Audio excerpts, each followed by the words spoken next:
road upgrades sa lugar. Mas malawak at obstruction-free sidewalks, maayos na bike lanes, maliwanag na solar street lights, tactile pavement at accessible curb ramps para sa mga PWD. Ilan lamang yan sa aasahan ng lahat ng commuter sa oras na matapos ang proyekto. Ayos, very good. Ang pinakagusto ko doon, yung mga punong malalaki. Kung walang puno, walang paglalakad. Hindi talaga siya masosolve sa kalsada lang. Ma'am will support you kasi gano'n na rin yung, we have to change that mindset talaga.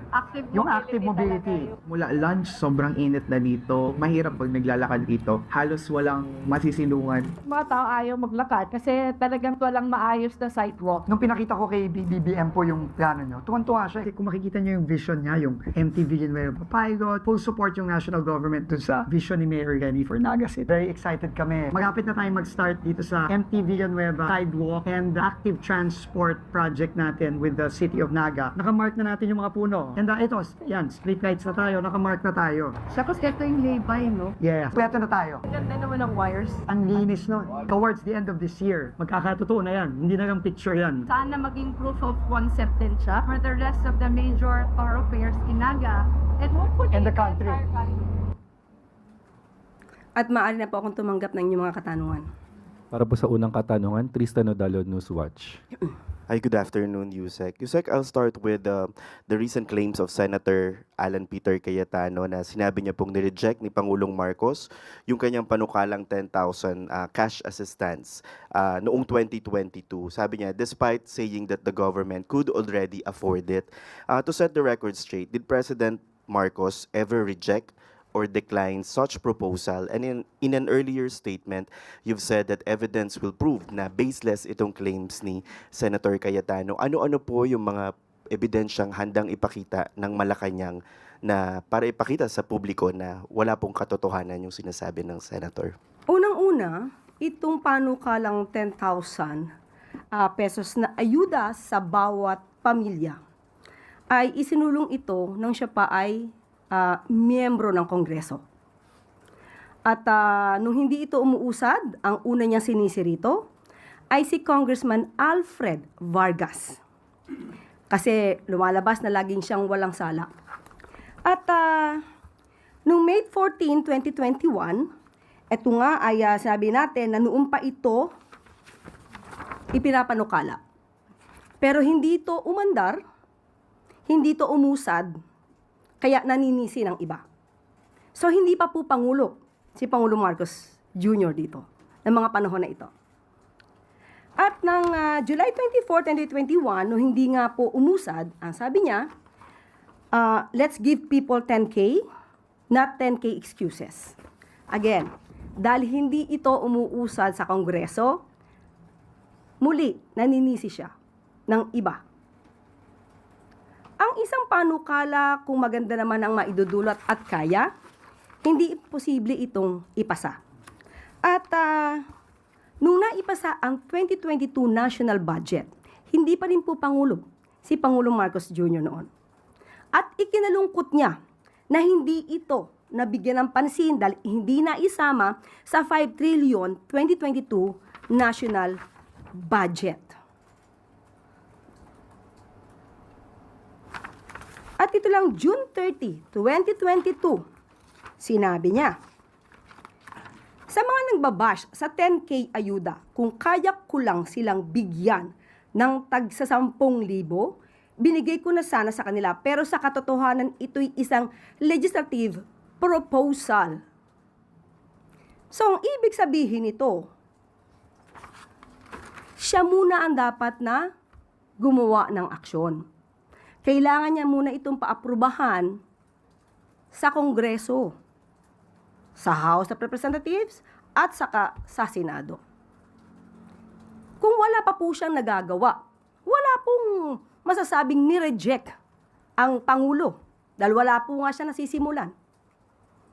Itong mga kahinaan ni Senator Alan Cayetano, kabagalan, at hindi at walang kakayanan sa pagtupad sa kanyang pangako, ay huwag niya pong ipahid sa ibang tao. Akuin niya mismo kung ano ang kanyang kakulangan. Ipinangako niya po itong 10K kada pamilya.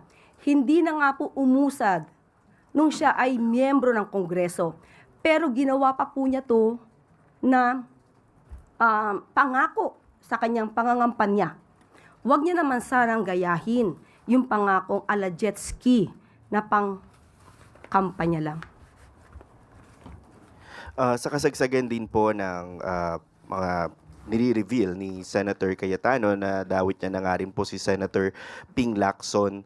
And you have Senator Ping Lacson saying that the Senator Cayetano may have inserted billions worth of infrastructure projects in the 2025 budget and said that his camp is developing evidence including information about an alleged bagman. Kung mapapantunayan pong may mapapakitang ebidensya si Senator Lacson, will Malacanang support an investigation by other agencies such as Ombudsman, DOJ, and other appropriate agencies to look into this? Kung ano po ang ebidensya na mailalatag, kahit sino pa po yan, kamag-anak, kaibigan, kaalyado, kahit anong kulay yan, ang gusto ng Pangulo, mapanagot ang dapat na mapanagot, pero ebidensyang mayroon po talagang lihitimong ebidensya. Hindi gawa-gawang mga kwento. Hindi gawa-gawang mga ebidensya. Hindi gawa-gawang intriga. Hindi nagpaplanta ng ebidensya. Dapat totoong ebidensya. Kung may ebidensya, ilahad. At isampahan ng kaso kung dapat na mapanagot ang mga involved dito. Quick follow-up na lang po, ma'am. Related pa rin dito sa issue on Senator Cayetano. Sabi po ng NBI din, kung ready kung kakailanganin, baka pwedeng mapatawag si Secretary Vince Dizon in their probe sa 2019 SEA Games. Sa ngayon po ba, ma'am, buo pa rin ang tiwala ng Pangulo kay Secretary Dizon kung maungkat man itong 2019 SEA Games issue? Sa ngayon po, lahat naman po ng miyembro ng gabinete ng Pangulo ay siya po ay may tiwala. Hanggat wala naman pong naipapakita pang anumang ebidensya na maaaring magsangkot sa mga miyembro ng gabinete patungkol sa korupsyon, nananatili pong tiwala ang Pangulo. Sunod po na tanong, Let Narciso, DZRH.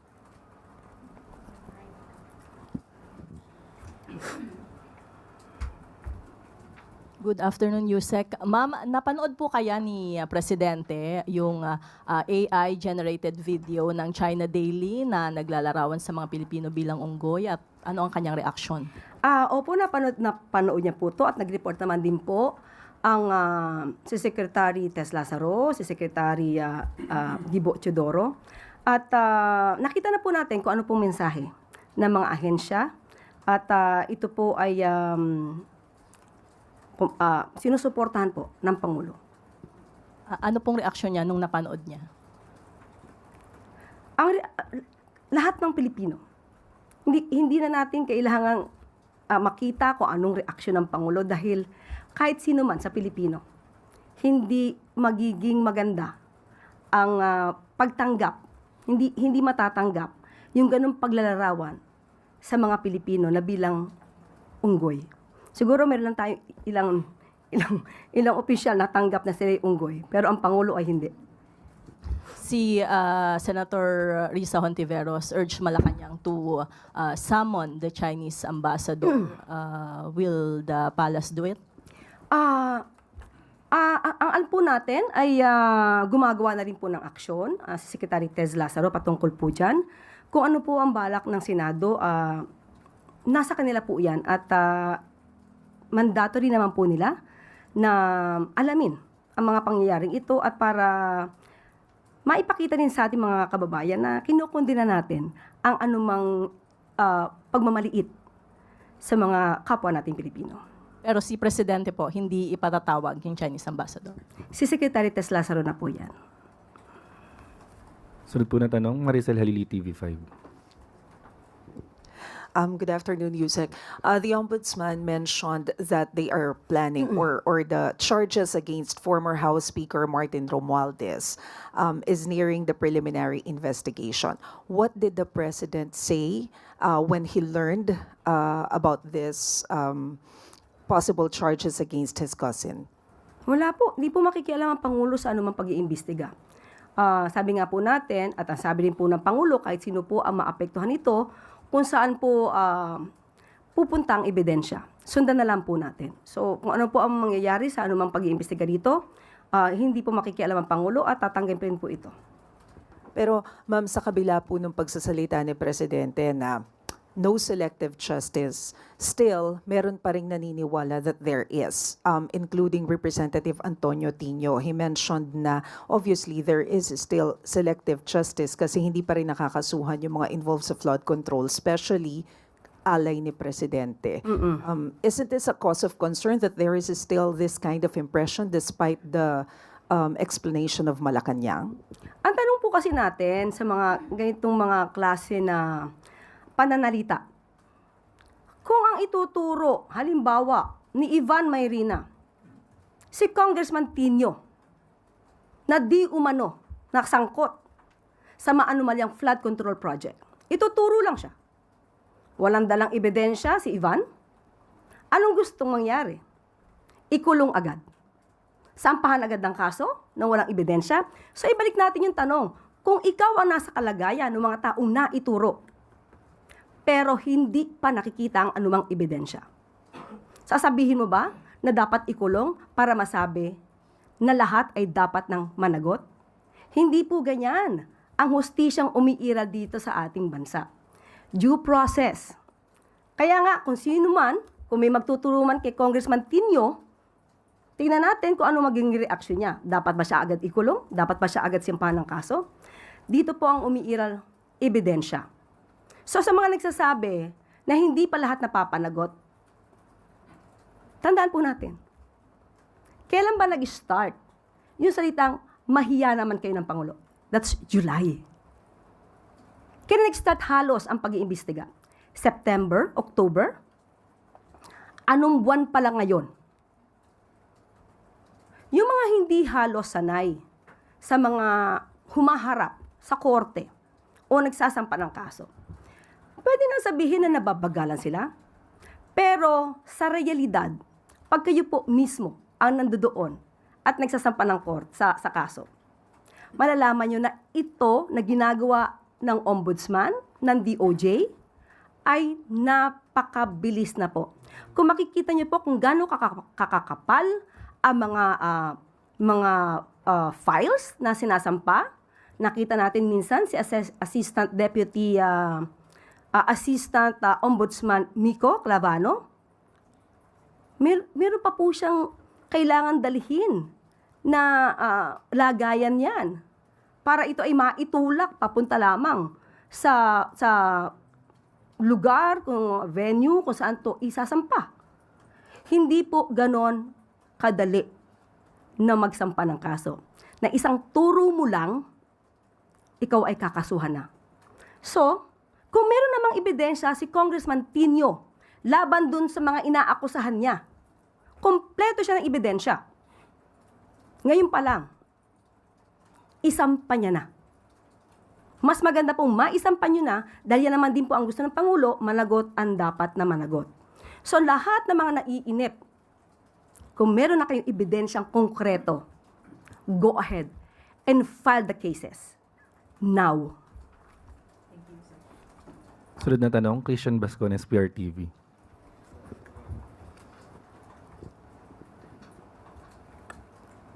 Yusek, balik tayo doon sa 10K na ayuda, pangako ni Senator Alan Peter Cayetano. Sabi niyo po, doon sa panukalang 10K na ito, ay hindi pa Pangulo si PBBM that time. So for short time po ba ito ni Pangulong Rodrigo Duterte?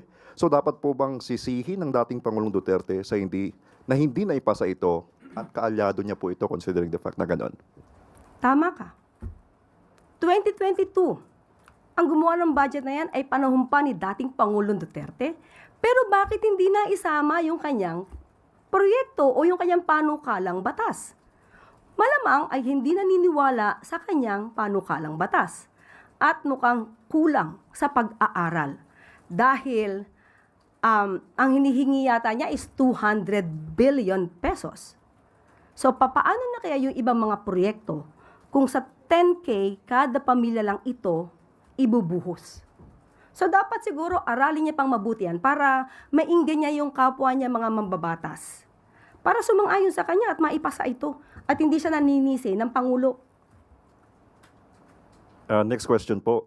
Tinawag ni Senator Alan Peter Cayetano na minion si NBA Director Attorney Melvin Matibag at sinabing may mastermind at mga minions. So ibig sabihin, ang naintindihan po namin dito, may sinusunod itong si Attorney Melvin Matibag.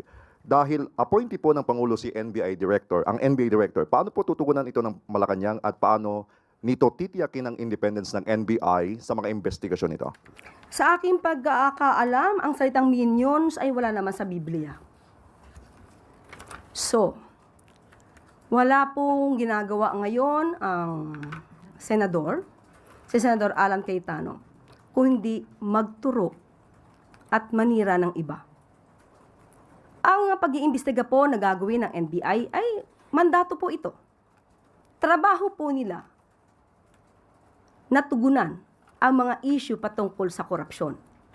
Kung hindi naman po siya natatakot sa anumang issue ng korupsyon, sa bilyon-bilyong pera or pondo na naibigay dito sa PISGOG, ayan, hindi naman po siguro siya manggagalaiti. Kaya naman po niya siguro itong i-liquidate. So ang tanongin niyo po, kung inyo siyang makakausap, na-liquidate niyo po ba yung bilyones na pondo na inilaan para sa 2019 SEA Games? Pangalawa, sino-sino kaya ang nagbigay ng donasyon para sa 2019 SEA Games? Na i-report din po kaya ito? Thank you, Yusek. Sunod na tanong, Raquel Bayan, Radyo Pilipinas. Good morning, Yusek. With regards to the preparation of the President for the SONA, can you share, Yusek, how complete is the President's SONA and kung may SONA speech and kung may napupuso na po ba yung Pangulo na umawit po ng lupang hinirang on Monday? Ang mag-host po kasi ng SONA ay ang House of Representatives.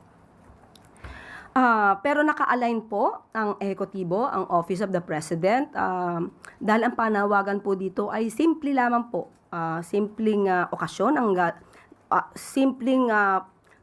gagawin lang natin na sa gagawing SONA ay simple lamang po at wala pong celebrity directors or mga big A-listers na magpe-perform.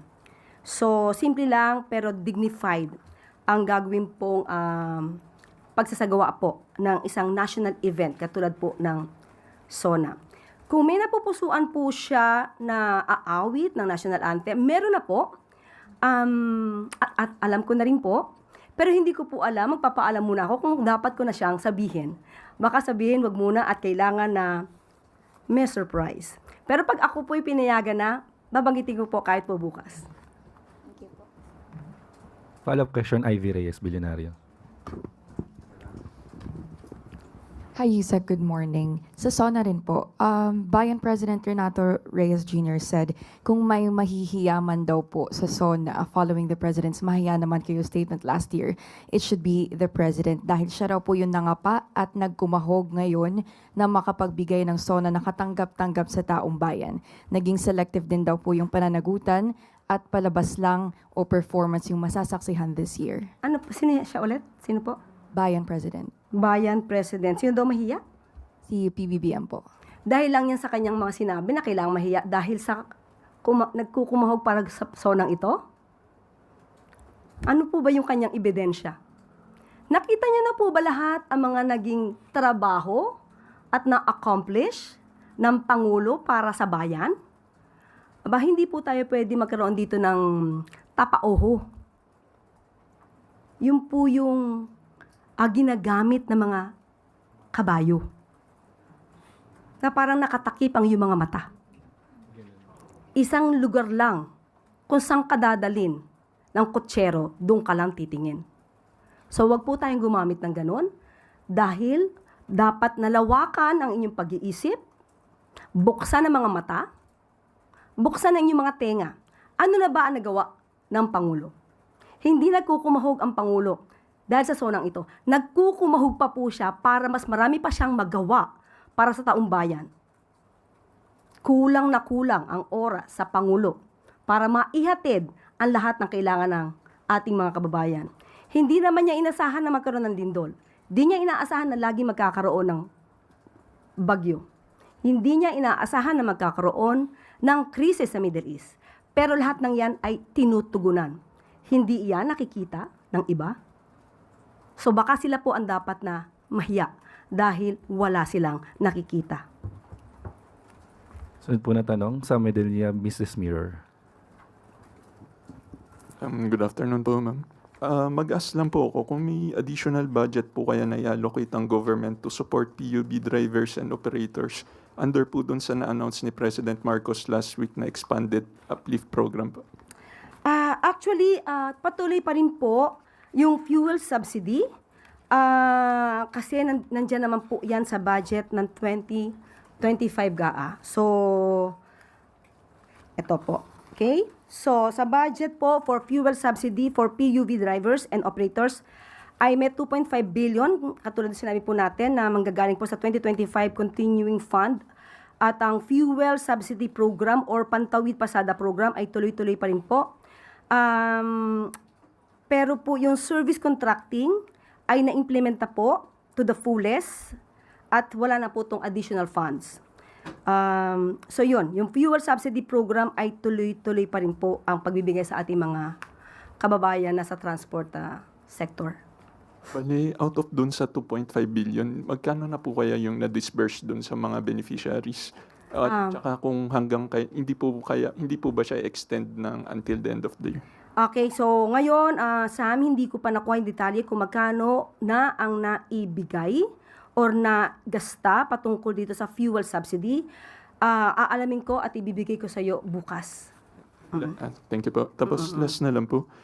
Bukod po ba doon sa fuel subsidy tsaka contract servicing, may iba pa po bang other interventions na kinoconsider yung government doon sa mga PUB drivers and operators? Sa ngayon, Sam, ito pa lang ang naibigay sa atin. So kung meron pang ibang maaaring ibigay na ayuda, ay ipapaalam ko sa inyo kung meron na po tayong detalye.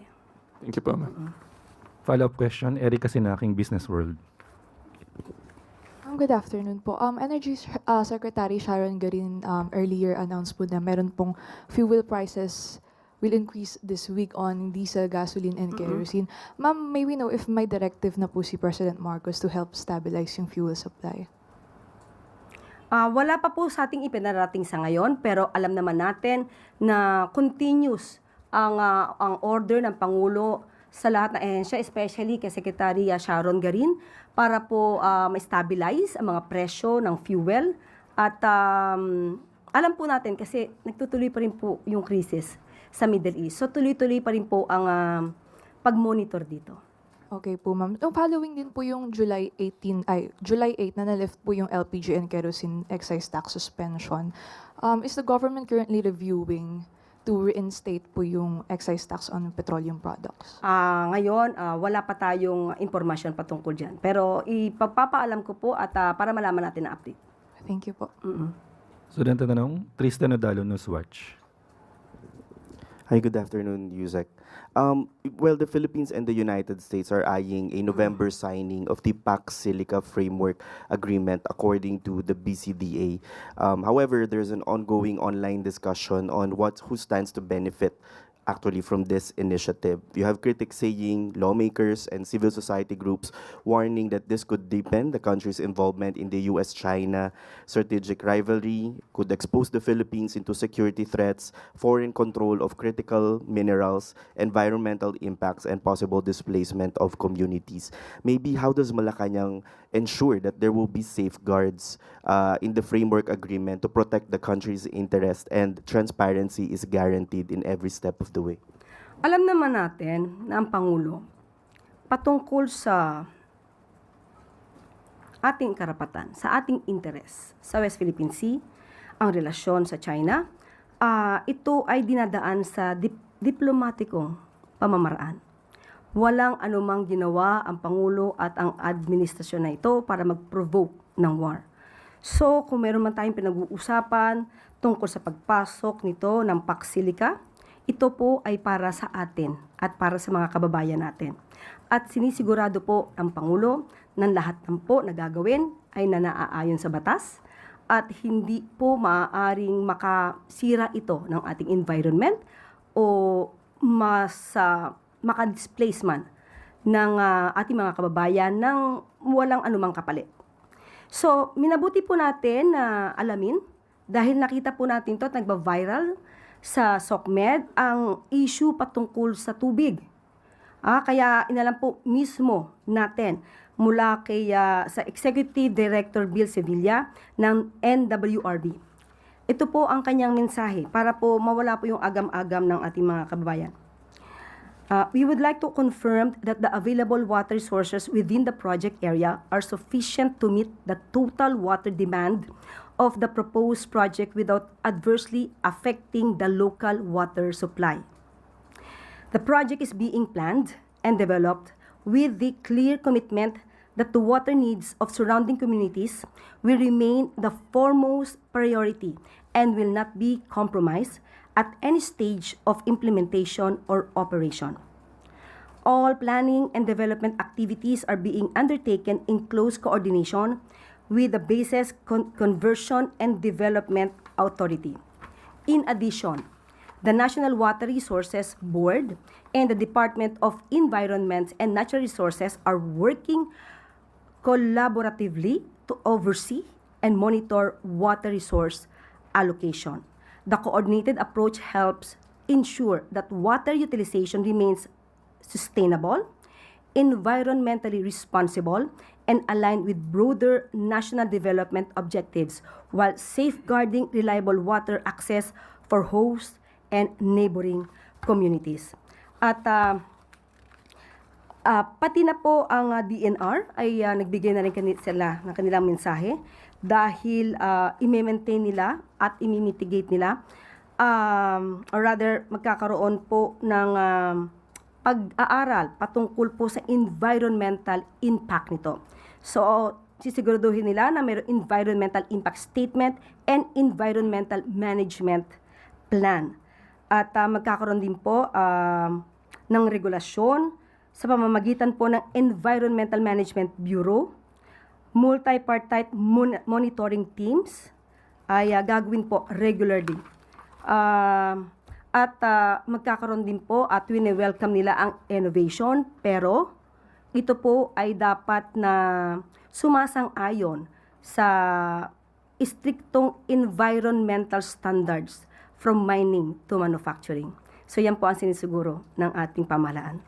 And just to make sure na yung issue rin po ng foreign control and foreign influence, talaga pong pangahawakan ng Pilipinas na nasa atin pa rin yung control over this project. Sinabi naman din po ng Pangulo noon na we will not surrender even a square inch of our territory to any foreign power. So sa lahat naman po ito, hindi lang sa isang bansa, sa lahat po ito. Follow-up question, Allen Limos, The Manila Times. Hello po. Just to follow up on the Pax Silica issue po, reports on the ground indicate din po na there are farmers po that are being asked na madi-displace daw po sila because of the Pax Silica issue. Ano pong measures natin regarding that po? Alam po natin na ang puso ng Pangulo ay nasa mga magsasaka.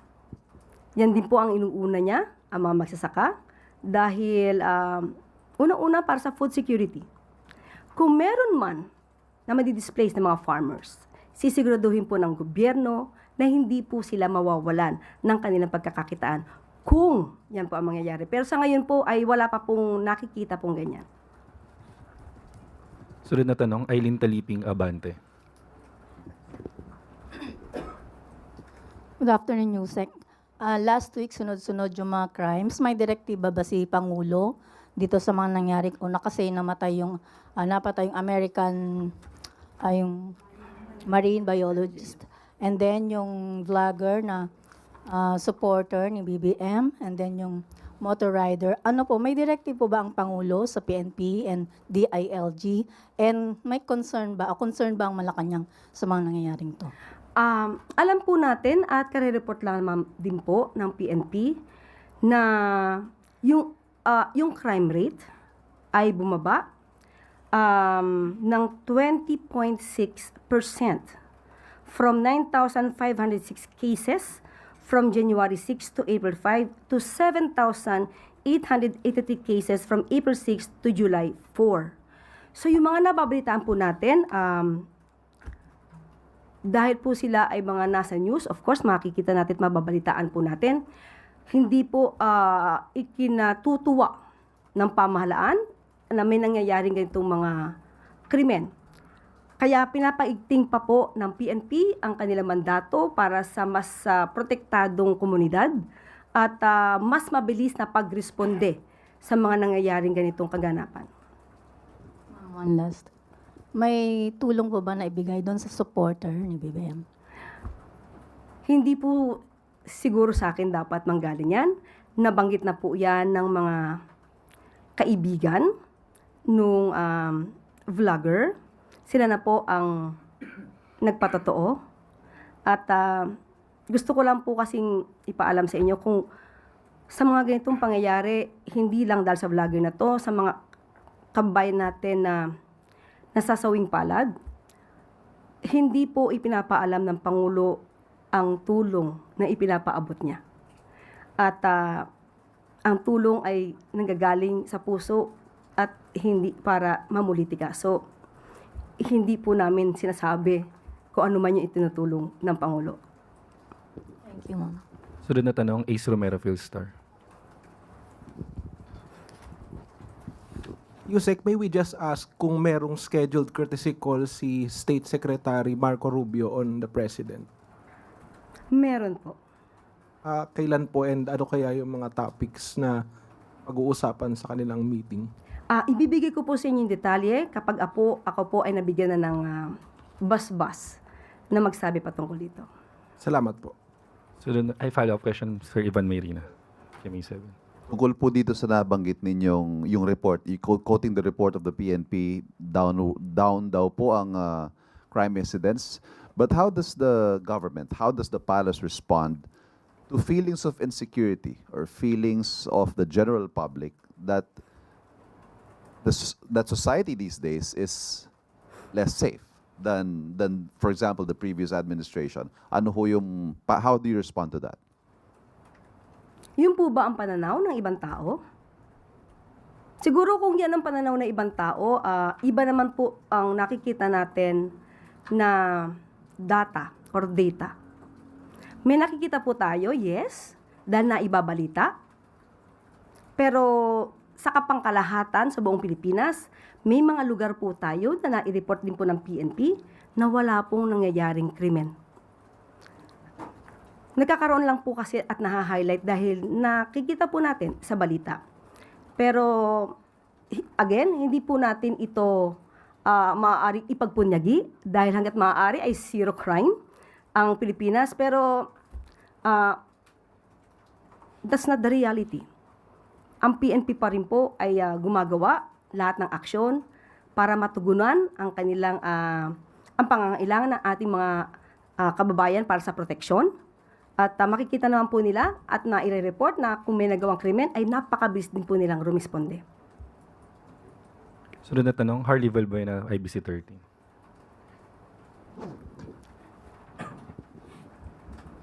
Ay, Yusek. Yusek, may nabanggit lang po si Secretary Banoy Lopez last week sa PMMA event na may present daw po kay Pangulo perhaps within the day or within the week yung result po ng study sa additional actions under the uplift, especially for the PUV sector. So baka po may details sa dito and baka ma-include po doon yung desisyon na ibalik yung 1 peso fare hike. Wala pa pong update. Pagka po may update na, pag naibigay niya na po sa Pangulo at napag-usapan na po to, ibibigay ko po sa inyo. Habol po na tanong, Ace Romero, Philstar. Yusek, may we know kung meron nang na-appoint na bagong Armed Forces Chief of Staff? Hayaan na lang po natin ang Pangulo magsabi niya. Sige po. Maraming salamat. Ngayon po ay dumako naman po tayo sa regional media. Questions gathered po from or through the Philippine Information Agency sa Cagayan Valley mula kay Dan Balisi ng FBN DZCV Tugigaraw. Patuloy po na isinusulong ng Department of Agriculture ang paggamit ng hybrid seeds upang mapataas ang ani ng mga magsasaka sa Cagayan Valley. Gayunman, nananatiling malaking hamon ang mataas na halaga ng pataba, makinarya at iba pang gastusin sa produksyon. may nakahanda po bang karagdagang subsidiya o assistance package ang administrasyon para sa mga magsasaka ngayong darating na planting season upang mapagaan ang kanilang gastusin at mapanatili ang kanilang kabuhayan? Yan pong bagay na yan ay naibigay na po sa atin at napag-usapan na po yan. At ito mismo ay galing sa Department of Agriculture. Sa pangkalahatan, nagbibigay na ngayon ang DA ng mga binhi at pataba para sa ating mga magsasaka. Nakatanggap ang mga magsasaka na may 2 hectares and below na lupa ng libreng pataba at binhi ngayong planting season. At bilang tugon din sa El Nino, pinag-uusapan na ang pagbibigay ng ayuda sa mga maaapektuhan nito, lalo na sa mga talagang di makakapagtanim dahil sa kawalan ng tubig. At magkakaroon din po ng cloud seeding operation sa linggong ito sa Magat Dam upang madagdagan ng tubig sa Magat Dam na sumusuporta sa mga magsasaka para sa kanilang patubig. Katuwang ang DA ang Philippine Air Force para sa proyektong ito. Sunod na katanungan mula kay Teddy Gamas ng Novelco Kidlat Radio FM. Matagal nang kinakaharap ng Nueva Vizcaya ang matinding pagsisikip ng daloy ng trapiko, lalo na sa mga bayan ng Diadi at Santa Fe. Dahil sa road repairs, aksidente at pagdaan ng mabibigat na mga sasakyan, kinilala na rin ng Provincial Development Council at Regional Development Council ang pangangailangan sa pagpapalawak ng National Highway. Maaari po bang matulungan ni Pangulong Ferdinand R. Marcos Jr. na mapabilis ang implementasyon ng road widening project upang mabawasan ang traffic congestion at mapahusay ang kaligtasan ng mga motorista? Yan ang timing. Dahil nakausap natin si Secretary Vince Dizon at pupunta siya at bibisita siya sa nasabing lugar at pabibilisan ang mga proyektong katulad ng road widening ng National Highway tulad ng ginagawa sa Maharlika Highway ngayon at sa iba't ibang parte ng bansa. So makakaasa po sila at bibisitahin po ni Secretary Vince ang nasabing lugar. Huling katanungan po mula kay Wilma Baliton ng DWRV Bayumbong. Nagsusulong ang pamahalaang panlalawigan ng Nueva Vizcaya sa pangunguna ni Governor Jose Gambito ng rehabilitasyon ng Bagabag Airport upang mapalakas ang turismo at pamumuhunan sa lalawigan. Bagamat naglaan na ang Department of Transportation ng paunang pondo para sa rehabilitasyon, maaari po bang suportahan ni Pangulong Ferdinand R. Marcos Jr. ang pagpapabilis ng proyekto at ang paglalaan ng karagdagang pondo upang ganap na maisakatuparan ang modernisasyon ng paliparan? Nakausap natin si Secretary Banoy Lopez at iniutos sa kanya na i-prioritize ang Bagabag Airport. Ito po ay popondohan at sa ngayon po ay maglalaan muna, kinausap po ni Secretary Banoy ang CAAP na maglaan muna ng pondo habang hinihintay po ang budget mula sa 2027 GAA. Wala na pong katanungan, balik na po sa iyo, Yusek. Maraming salamat. Alinsunod sa direktiba ni Pangulong Ferdinand R. Marcos Jr. na tiyaking nasusunod ang immigration laws sa Siargao. Muling nakipag-ugnayan si Bureau of Immigration Commissioner Joel Viado sa mga lokal na pamahalaan ng nasabing isla kasama ang Land Transportation Office, law enforcers at ibang kinatawan ng sektor ng turismo. Maliban sa pagsulong sa mga batas sa imigrasyon, layunin din ng pakikipag-ugnayan ni Commissioner Viado na isulong ang responsableng turismo at mapanatili ang kaligtasan ng publiko. Magsisimula rin ang Bureau of Immigration ng kanilang capacity building seminars ngayong buwan para sa mga lokal na opisyal at iba pang frontline personnel upang palawakin ang kanilang kaalaman sa immigration laws, tamang pagre-refer ng mga kaso at interagency coordination. Iminungkahi naman ng LTO ang mas mahigpit na pakikipag-ugnayan sa Bureau of Immigration upang matugunan ang mga paglabag sa batas trapiko ng ilang dayuhang motorista, kabilang ang pagmamaneho ng walang lisensya, reckless driving at pagmamaneho ng lasing. Binigyan diin naman ng Bureau of Immigration na manatiling patas at profesional ang pagpapatupad ng batas sa imigrasyon. Sa administrasyon ni Pangulong Marcos Jr., isinusulong ng pamahalaan hindi lang ang kapakanan at seguridad ng taumbayan, kundi kasama ang mga dayuhang turista na tumatangkilik sa ganda ng Pilipinas.